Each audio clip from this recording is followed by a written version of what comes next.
What's up? My name is Coltrane Curtis. I'm the founder and managing director of Team Epiphany, and you're watching Behind the Brand.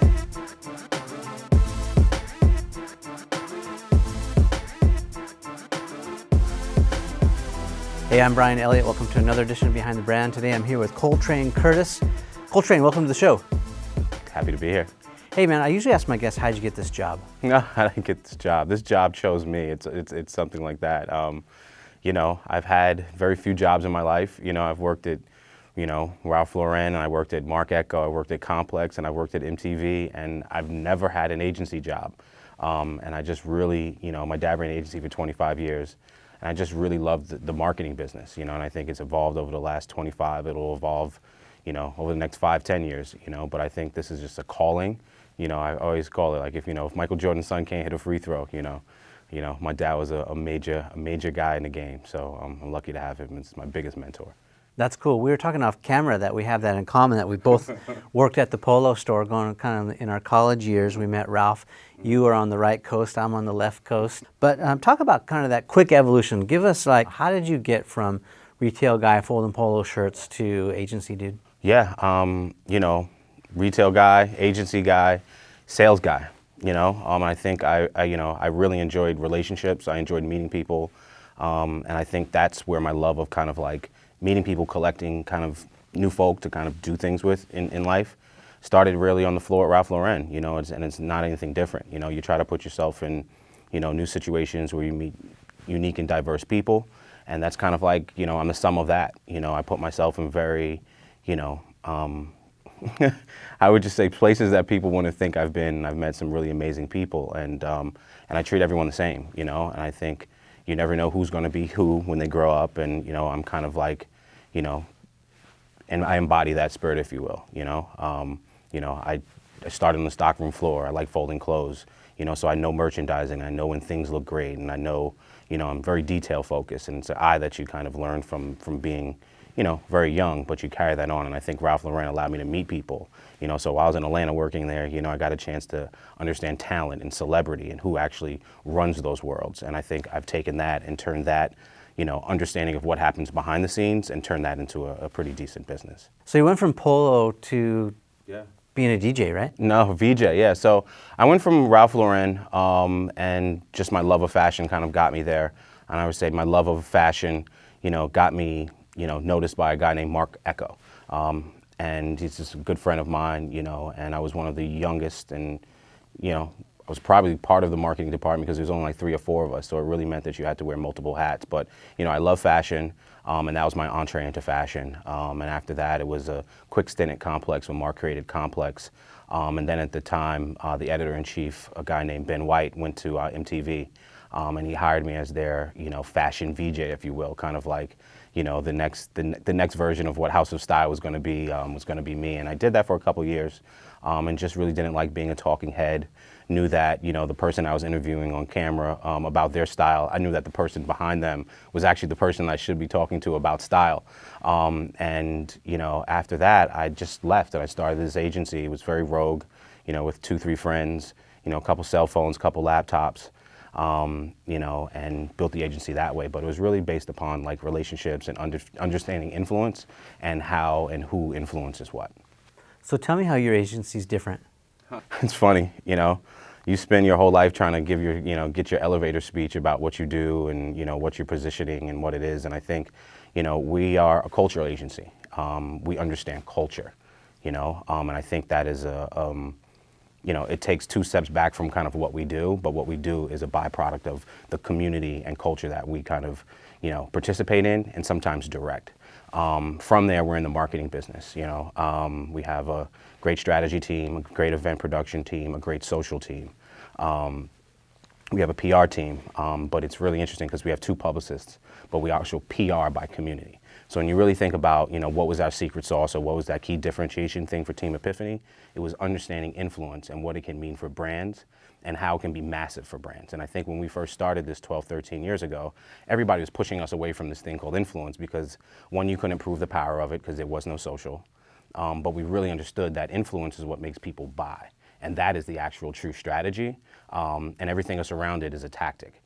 So if you can really understand, who you can actually leverage or who you can actually partner with to help tell a brand story, consumers would rather hear it from a person than a brand about themselves. It's kind of like talking, hey, I'm a great guy. Really? I'd rather hear somebody else say that than you talk about yourself. Yeah, break that down. We were talking off camera too. Like maybe explain even a little bit deeper.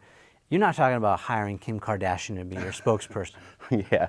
Love Kim Kardashian, love Kanye, and actually know their camps. And I also know that the reason why they are who they are is because of the teams that they've created around them. And the idea for me is that celebrity is never the lead strategy. It's always in tactic. And the network that can create celebrity is the true strategy. And so what we've identified is that the people around them are just as important, or if not more important than them. But it was a very hard sell to try to walk into big brands and tell them, like, hey, I know you're looking at Page Six and you're looking at, an OK magazine, you see all the celebrity stuff. But I was like, wait, there's a team that created this, and how about we utilize them as our strategy to solve some of our brand challenges? Yeah, so who are those people around them? Yeah, so if you want to take somebody like Kanye, for instance, he's got a great team around him, so from Don C, his manager, who's been his manager for a long time. Don has his own signature shoe with Jordan and his own hat with Mitchell and Ness, but, he's the guy that kind of like helps curate kind of Kanye's career from a music standpoint and sometimes from a culture standpoint. If you kind of go to his left or his right, you have a guy named Virgil Abloh, right? He's an architect by training. But, when you really think about Yeezus and the tour and a lot of the apparel, you think about a guy named Virgil. Or, sometimes you think about, there's a guy named Chris Julian who actually owns a store with LeBron in Miami called Unknown. He's a guy that's been on Kanye's team. When you think about a guy named Derek Watkins, who is also known as Bentley Farnsworth, he's also on his team. When you think about Iben, his barber, who now has a shoe line with, I think it's Diamond Supply Company. So when you really start thinking about his team, or how did I leave out Jerry Lorenzo, who has a brand called Fear of God, right? So when you really think about these guys and kind of like what they create, these are the people that influence Kanye. These are the people that tell him, this is cool, this is not. Now, he has his own filter and he knows what's really fresh, but when you have a team that's helping you, that's kind of like the model that works. And I think when you really think about the celebrity as a group and the influencer as kind of a clan or a tribe, influence happens more than the individual. And I think what we've been able to do is really harness the power of the community and really approach it from a team first perspective in terms of how we're kind of utilizing influence to help brands get where they need to go. And I think the other piece is the fact that we're a part of it. So that's kind of like the most interesting thing, It's like, how can you activate something if you're not a part of it? Yeah. Someone didn't call me, and I didn't call myself an influencer. My community gave me that title, embraced that, and I embraced that title. But, the reality is I understand the nuances and the things that make these influencers special. And so what we try to do at Team Epiphany is pair that influencer, their passion, with actually the goals of a brand. And I think a lot of times what you start seeing is, big PR agencies and ad agencies, they do influence too. But what they're really doing is looking at buying influence. You can't really do that. You can't really accelerate the influencer process. I mean, you can get lucky, right? Like if someone, Matthew McConaughey just happens to love Lincoln as a brand authentically, I mean, that's luck. The stars are aligning. But I want to know, like, once you reach that community, so like, what are you doing? Because I can't imagine like white gloving product to those people. Right. What are you doing tactically? Yeah, totally. So I think, everything that we do is based in influence. Regardless if we're asking an influencer, here, take this item, please take a photo of it, publish it on social, and then we can get our KPIs and then brands are happy. We do that. There's no question. But when you really kind of take, 2 steps forward and really look at kind of like what the future of influencer marketing is going to be, we're currently doing it now. And it's actually utilizing influencers to actually help co-create the strategy for brands to help solve the challenges. So it's almost allowing them to get skin in the game to create these solutions. So this way, when you go live with their work that they've had a hand in help co-creating, you organically get their support as opposed to trying to go and purchase their support. And the advent of social means the fact that there is total transparency into the lives of these people. So when you really start looking around, that's really the only way to kind of think about how to engage these influencers going forward. Yeah, so how do you make that scale? I mean, how do you scale influence? Yeah. I mean, sometimes you can, guys have hundreds of thousands, millions followers, and I think that's kind of like what brands are really ultimately really looking for from them. For us, when we really go back and create solutions with brands, it's more about how can they bring their tribes and the communities to help support the strategy that they create. So for us, if it's a brand, it's making sure that they have the right product at the right place, at the right time, with the right messaging. You know, that's more about being a part of their community. You know, we tend to say, you know, even with celebrities and influencers, our work generally begins after the contract ends. And I think that's the space where a real brand win is earned. So if one of our favorites is the Heineken 100 program.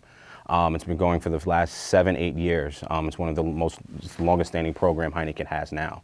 And ultimately what we've done for the last couple of years is paired the Heineken brand and iconography with different lifestyle brands in the consumer space from a global perspective. So you get brands like, we're currently working with Toomey, and we're currently going to be working with a brand called Filling Pieces, but we've also worked with a brand called Garrett Light and Parabellum and RTH here in LA and a bunch of different places. So we create products utilizing two different properties, Heineken's and the brands, and you're creating something that's tangible. So we created this list called the Heineken 100, which is the most 100 influential beer drinkers to Heineken. To give you an idea, there are only 2 celebrities on that list, and that's Kanye and Pharrell.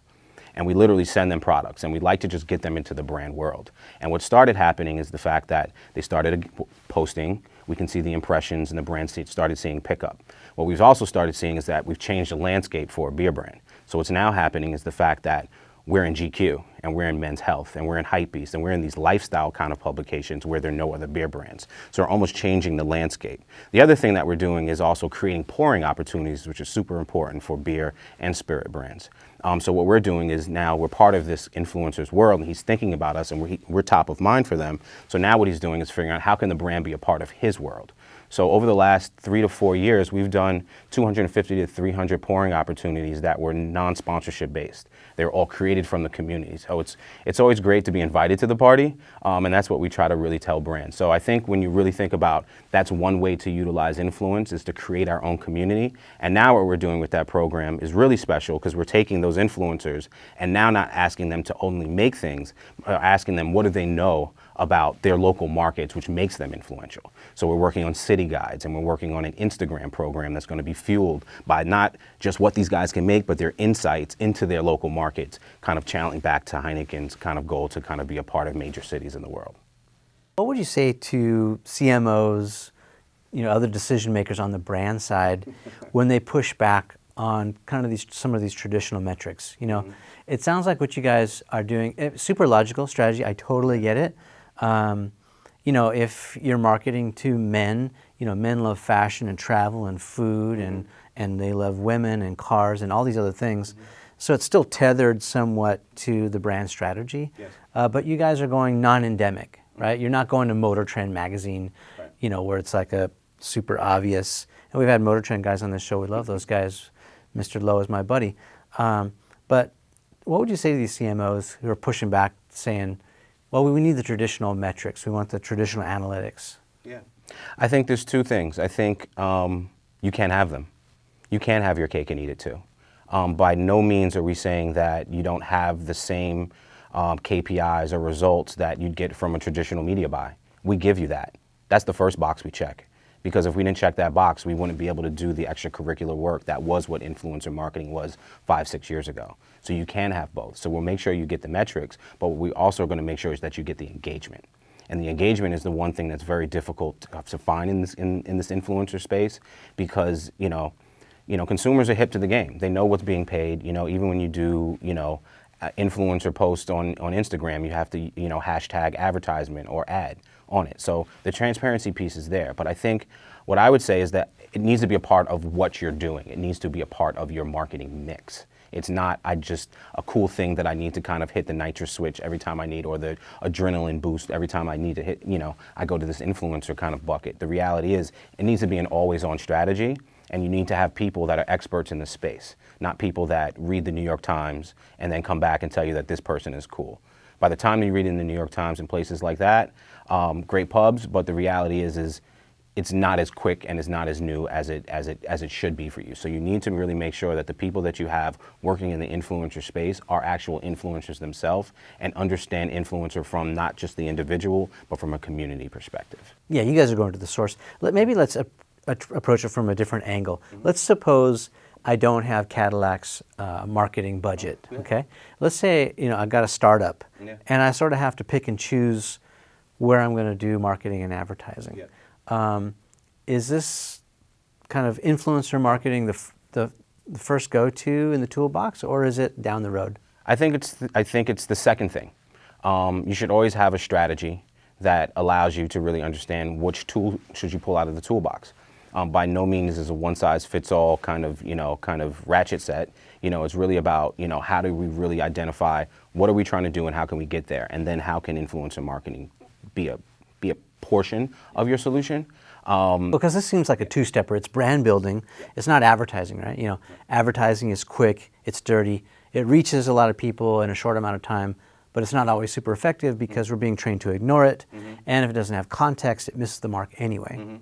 This brand building stuff, which is 2, 3, 4-stepper, is the tortoise's race, right? So how do you convince the CMO or the stakeholders that this is a good idea? Because they're not going to see maybe sales in 20 minutes. Well, there are things that you can do, and I think the first thing is you have to have honest conversations. And I think when we first started, every brand doesn't need a slow bake. You really need to identify when does that win need to happen for them. Is that 6? Is that 12? Is that 24 months down the timeline? We have projects now we're working on strategy for, footwear brands, footwear retail stores, if you will, and that's an 18 to 24 month turnaround from what our solutions look like, because they need to be able to buy against the insights and the information that we're giving them. That's all influencer generated. So the reality is at the epicenter of any great strategy are people that understand the brand and the consumer the most. That's where influencer actually lives, and that's where we thrive.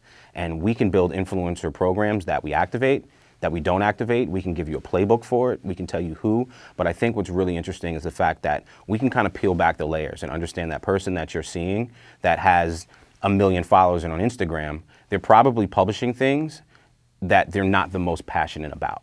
And I think, if someone was looking at me and wanted to utilize me as an influencer for their brand, the first level says that he loves sneakers, he loves watches, blah, blah, blah, blah, blah. But the real person, if they dug a little bit deeper, they know that I love being a dad, and I probably know more about strollers and kids apparel than I know about anything else, right? So that's what you'll really find. It's not that I go out publicizing the fact that I know all these different things about being kind of like a cool dad, if you will, right? But you would know if you're a part of a community and really knew what made me tick. So I think getting at the core of what makes that person influential and tying that kind of core of kind of expertise to what a brand is really trying to solve, that's where the real piece happens. And I think that's what we're able to do better than anyone. Right on. Let's shift gears a little bit. A lot of people watch this show, they're entrepreneurs. They're either, plotting their next move, at a big company, or they've got a startup, or they're in the struggle mode right now. The struggle is real, right? The struggle is always real. Maybe look into this camera and give us some advice. Advice. Best advice to entrepreneurs. Best advice to entrepreneurs. Don't duplicate skill sets that you have. And I think the best thing is to really understand what are you good at, what are you good at as a core, and then hire people, partner with people around you that make you better. I don't need another cool kid in the office that understands sneakers and skateboards. Just don't need it, right? So the reality is do not duplicate those, and always kind of push to find new people to kind of bring into your mix that make you a stronger unit. For me, I think the other piece is when you have business and kind of like where we are now, you kind of get at the point where you want to grow, you have to grow, you don't really want to grow, but the only way you can grow is you find great people. So I think you always have to be looking for talent, even when you're not. And I think that has to always be on. So when that opportunity comes down the pipeline, you actually understand who's going to help you do the business, manage the business. It's challenging, and especially for, we're about 50, 60 people now, and, we're competing against huge agencies that, are owned by holding companies that have resources that are just deeper pockets than ours. So what we have to do is outsmart them by the people that we have. Some other things, have a good pulse on, your office environment. Understand when people are getting stressed out. Clients, tend to always ask for more. And we live in a business, in a world where we actually do more. That's how we actually find new business opportunities. But you also have to be mindful of just the burnout rate of your people. The worst thing to do is lose a great person because they're just working too hard. So I think making sure that you do the small things for your people that work for you is actually a big thing. So just making sure your office environment and your health is there. Other things for entrepreneurs. I work for my wife. My wife is my business partner.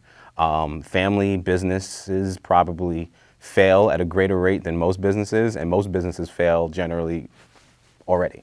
So would I say that I'd give you advice and tell you to go in business with your family and have your best friends work for you? No, I wouldn't tell you to do that unless it worked for you. So I think, my one piece of advice there is do what works for you. This is your business, your company, your life. And then figure out, what type of environment do you want to have? The biggest thing for us is not the P&L. It's not how big we are, how many offices we have. It's really about, being able to challenge ourselves, produce great work, and love coming to work. That's probably number one on the totem pole in terms of, what our value system is at Team Epiphany.